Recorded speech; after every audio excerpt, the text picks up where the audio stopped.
Welcome back to my YouTube channel. So if you saw in the title, I'm going to be talking about what is a mechanical drop set. That is probably a term you've heard quite often on social media, but what is it and how does it differ from a regular drop set? So in a regular drop set, you're going to start with one weight, you're going to go to failure, and then you're going to drop that weight and go to failure again, and you may repeat this a couple more times. That's a regular drop set.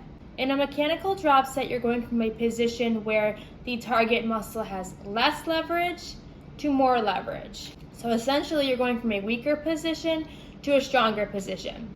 There's no changing the weight, you're just going to go to failure, adjust your position, and then continue on to failure. Example would be a mechanical drop set for the glute max using hip thrusts and bridges. So for this we would actually start with the hip thrust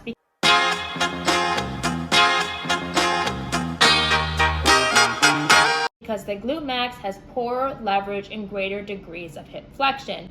And in a hip thrust, you're getting greater hip flexion than when you are in a bridge. So the glute max is going to be weaker here. And that is why we want to start with a hip thrust. So we will start with our hip thrust and we will go to failure. And then we are going to go into a bridge.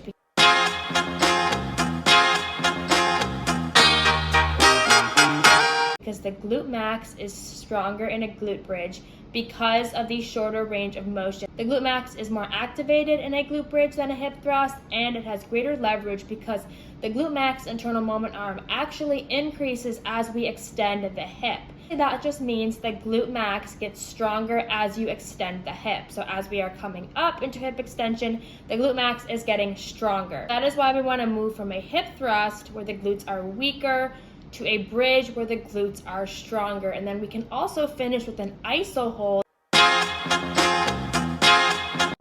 at the very end of the bridge. You're going to go to failure on the hip thrust, shorten your range of motion so you are doing a glute bridge, go to failure, and then we can end with an iso hold. Iso hold is just where you're holding at that top position in max hip extension.